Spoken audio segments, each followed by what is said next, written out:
What's up, guys? Welcome back for another Blacksburg Buzz. It's number 22. Can't believe we made it this far, but it has been an awesome ride. Today, we're going to be covering a little Hokies basketball postseason. The men, they're playing Tuesday night, 9 o'clock in the NIT against Richmond. And then women's hoops is going to be playing Friday at 3:30 against Marshall. So, got a little bit of postseason basketball coming up this week. It's going to be a really exciting time in Blacksburg. Both Hokies squads are going to be hosting at home.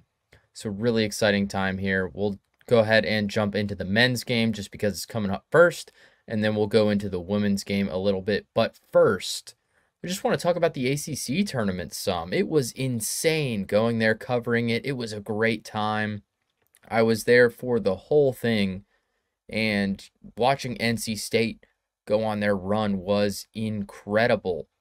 5 games in 5 days, won all of them. They defeated some really fantastic programs like Syracuse, UNC. They really just put it all together. DJ Horn and DJ Burns went insane. I think they combined for like 50 or so in that ACC championship game against North Carolina. Just an amazing rivalry with NC State and UNC playing for the ACC championship. You had the 1 seed UNC Tar Heels against the 10 seed Wolfpack, and the Wolfpack came out on top. Like I said, it was DJ Burns and DJ Horn that really led the pack, but you had Michael O'Connell and Mohamed Diarra as well. Those two guys, just added a ton. All four of them made the conference teams, the championship first team, championship second team. Just a fantastic run for NC State. Kevin Keats, he's getting an extension. He's getting, I think, a raise as well and a big check for winning that. So big congratulations to the Wolfpack. It was a ton of fun going to that. And then, for the Hokies, just a rough showing. They got matched up with Florida State, which isn't a great matchup for them, and ended up dropping that game. We talked about it a lot in the last episode, but Florida State's athleticism is just filthy.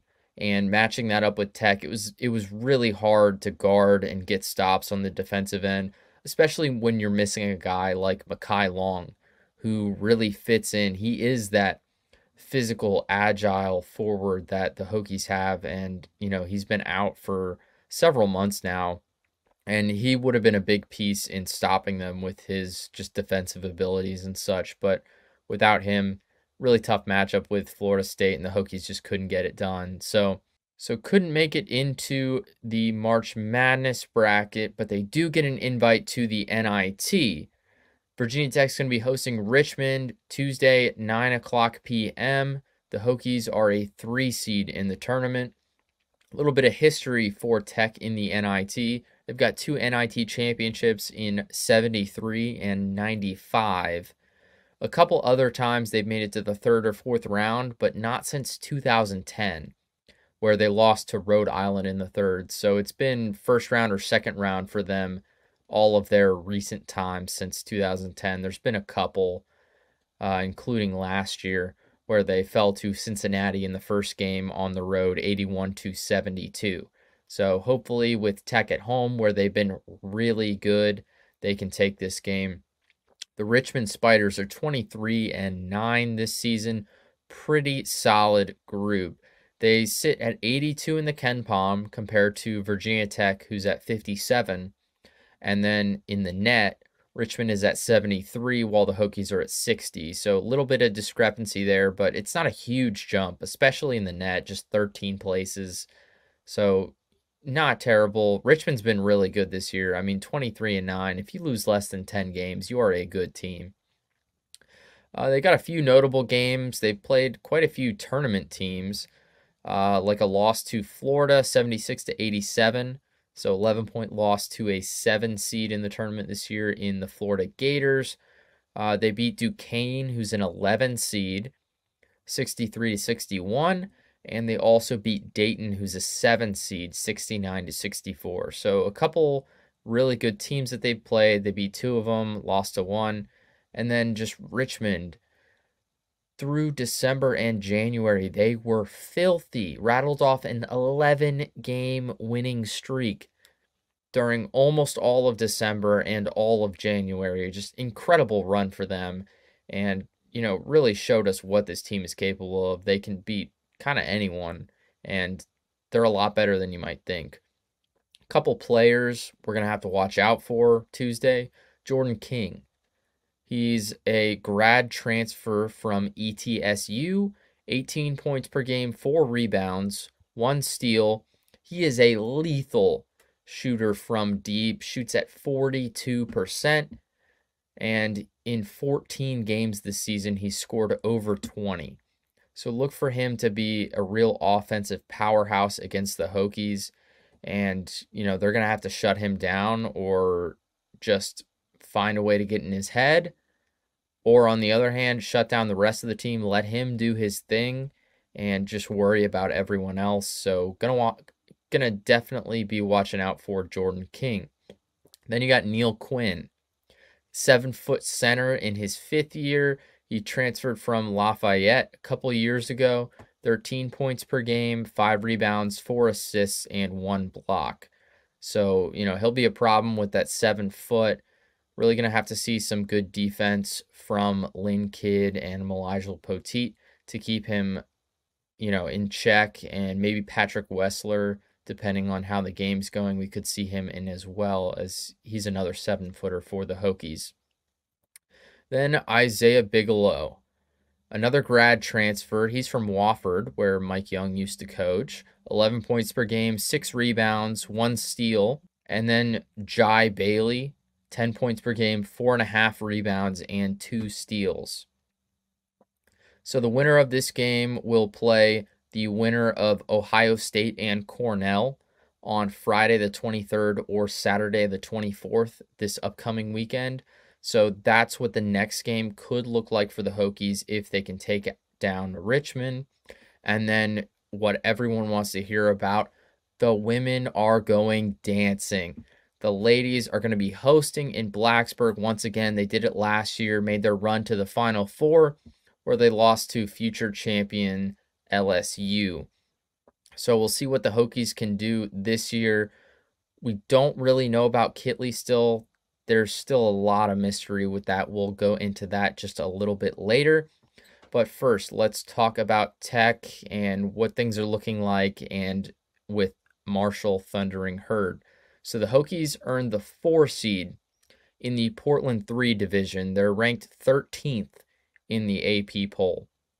So that gives you kind of a sense at where the committee feels this team is without Liz. They're sitting at 13th. So, not a bad spot at all, especially with, not their best performance in the ACC tournament and a couple losses to close out the year. So not in a bad spot at all. I think they peaked at 5 in the poll, but dropping down to 13. We'll have to see how they can perform in March. They'll be at home, which is huge for them. They are a perfect 15-0 in Castle. We'll see if they can keep that going for the first and potentially second game this week. So game 1 with Marshall, that is going to be on Friday at 3:30 p.m.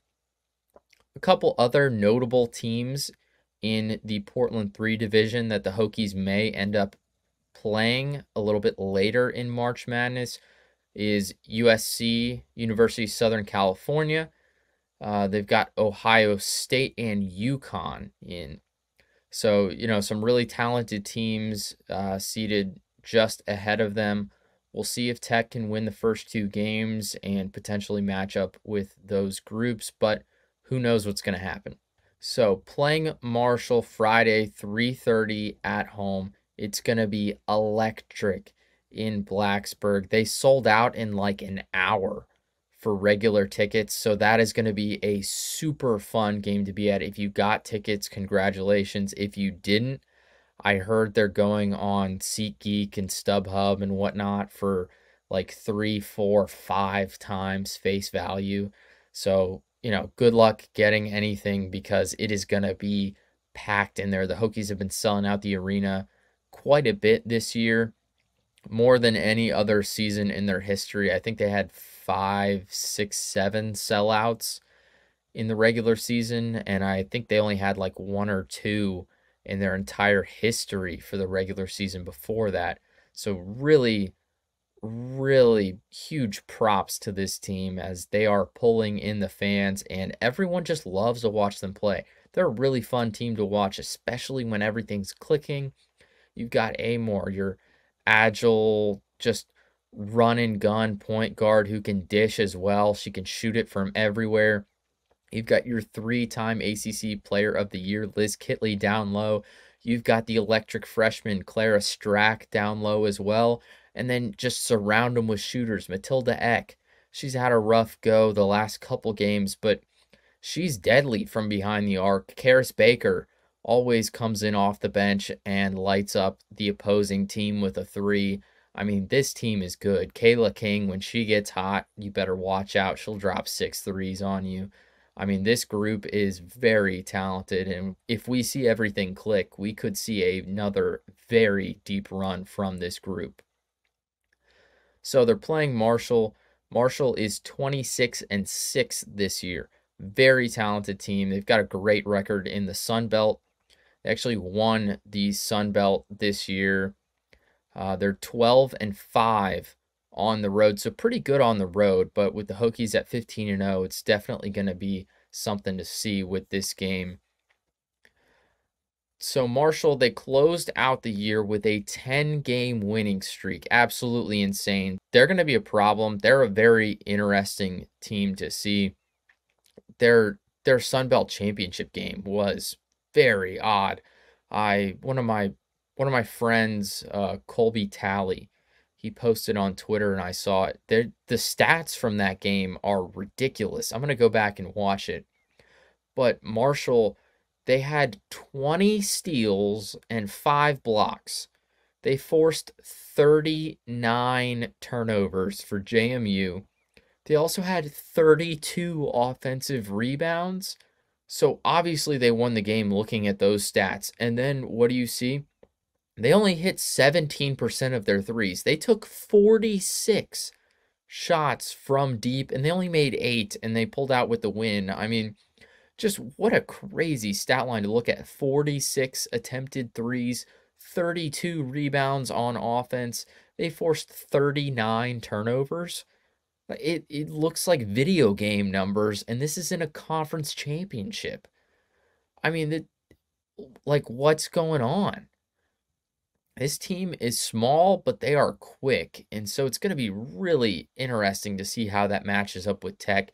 Can Tech keep up, or does their size just put Marshall to bed? I mean, the Hokies are much, much taller than the Thundering Herd. They only have 3 players over 6 foot. Only one is 6'1", so nobody over 6'1". Meanwhile, I think Tech's average player is like 6 foot. Other than Georgia Amor, almost everyone on that group is 6 foot plus. And then you've got, Liz Kitley at 6'5", 6'6", and, Clara Strack the same. They have so much of a height advantage. It's going to be very interesting to see how this goes. If it's going to be just containing the speed and beating them with height, or if Marshall is just going to run and gun themselves to a win. Very interesting game coming up. But there's a few players to watch out for the Thundering Herd. The first one, it's your Sun Belt Conference Player of the Year, Abby Beeman. 17 points per game, 6 rebounds, 6 assists, and 2.5 steals. She is going to be a problem. She had 4 steals and 11 assists in that conference championship game. So she'll be dishing the ball well, but you got to watch out, though. She can score the ball, too. She might be 5'4", but this girl can hoop, okay? So watch out for Abby Beeman. And you've got Brianna Campbell, 15 points per game, 4 assists and 2 steals. And Aislinn Hayes, 15 points per game, 4.5 rebounds, 1.5 steals. So those are the three players that I would be most concerned about with Marshall. But with a team that's small and quick like this, the Hokies are really going to have to play good defense. They're going to have to guard on the perimeter because, I mean, with 46 threes in that conference championship game, I have a feeling Marshall is going to be trying to chuck it up over top of the tall Hokies defense. So probably trying to shoot over it and then hopefully open up some lanes where they can drive because of the shooting. I think that's probably what they're going to go for, and then just working in transition. That is going to be a big emphasis for Tech with this small, quick team. You got to play good transition D, and you got to take care of the ball. You can't let Marshall run with 20 steals, get out ahead, and score an easy two every couple of plays. You've got to make sure that you can get your defense set and make them work for it. If they get in transition, could be an issue. If they're not and they're forcing threes and the perimeter defense is looking good, making them take tough shots, this is going to be a really bad game for Marshall, I have a feeling. So I said we were going to roll back to Liz Kitley, and the thing is, we just don't really know anything with this situation. The school, the team, they're not telling us much. Coach Brooks, he won't even elaborate on the injury, what it is, or where it is. We're pretty confident it has something to do with the knee because that's where we saw a bruise kind of show up after that game where she got hurt.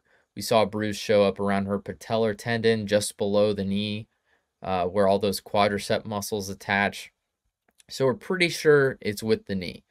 But Brooks, all he'll say is lower extremity.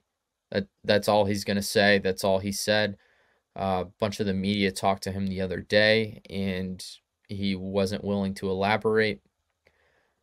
In terms of what Tech says their game plan is, they say that they're going to start ramping up Kitley this week. They let her chill last week, let her heal some because they didn't feel like it was important to push her for that. And they've said that they want to balance out her playing with her future. They know that she has a lot of basketball ahead of her. She's going to get drafted. I mean, come on. So with a lot of basketball ahead of her, they don't want to, push her with an injury and potentially make things 100 times worse. So they're not going to force her into doing anything. They're just going to take it a day at a time, start ramping her up and see how she feels. When he talked to the media, he said, "There's a chance for everything." That's a quote. And, that they'll ramp it up to get to see where she really is, and then just balancing that with her health and safety and weighing in her future. That's what we're looking at. So really no idea what's happening with Liz Kitley. Obviously, this team is miles better with her. That's not to say they're a bad team without her. They aren't. I mean, 13th in the country. This team can hoop, Kitley or not. But when you bring back in that ACC Player of the Year, I mean, you're looking at a top 10, top 5 program in the country. You're looking at a potential Final Four. It certainly lowers the team's ceiling without her. But I think, even if she doesn't play this game, if the Hokies can get a win, give her a couple extra days to work up to it, that's going to be huge. If they can get her back in the game, this is going to be a team to watch out for. That 4 seed won't be looking like a 4 with Liz Kitley on the floor, I can tell you that. So it's going to be a really, really exciting week in Blacksburg with the men taking on Richmond Tuesday night at 9 and then the women playing Friday at 3:30. So I will definitely have some recaps of those games for you. If we find out any news, I'll make sure to tweet that out, put it on Instagram, something like that, just to try and keep everyone in the loop.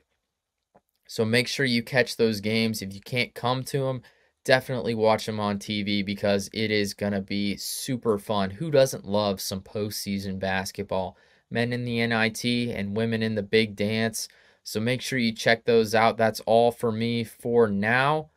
but we'll be back later this week with some of those updates, so make sure you stay tuned.